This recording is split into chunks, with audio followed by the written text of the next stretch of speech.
जिक्र करेंगे सेनेटर फैसल वाडा का, जो कहते हैं कि किसी के आने या ना आने से कोई फर्क नहीं पड़ता। 26वीं आईनी तरमीम मंजूर होकर रहेगी। वो ऐवान बाला के इजलास में शिरकत के लिए पहुंचे और पार्लियामेंट हाउस के बाहर उन्होंने मीडिया से गुफ्तगू की। फैसल वाडा ने तहरीक इंसाफ की क़यादत को शदीद तनकीद का निशाना बनाया और कहा कि अपने बानी को बेचने वाले एक्सपोज हो चुके हैं।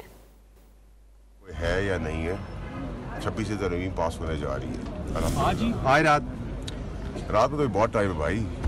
एक दूसरा है कि अगर आ जाएंगे तो इज्जत बच जाएगी, नहीं आएंगे तरमीम हो जाएगी, इज्जत नहीं रहेगी। हीरो से जीरो होने में देर नहीं लगती, समझ गए आप। और जो रोने धोने कर रहे हैं अभी से कि जी ये हो गया और वो हो गया, आपको क्लैरिफिकेशन नहीं होगी। अगर आपने 26वीं तरमीम हो जानी है, आपको पता है और आपको रोना गाना करना है, तो जाओ कोई क्लैरिफिकेशन दिए। समझते हो, उठाया है, जाओ समझते रहो। तशद्दुद किया है, समझते रहो। पैसा दिया है, समझते रहो।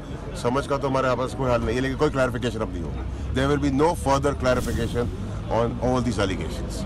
कोई क्लैरिफिकेशन अब नहीं होगी। जिसने जो समझना है, जिसने जो इल्जाम लगाने, वो लगाता है, क्योंकि उनको पता है 26वीं तरमीम होनी है। रोना गाने के लिए पहली प्लानिंग होगी। और जो बिकाऊ बाल है, उनकी शक्लें आज आपने देखी हुई है।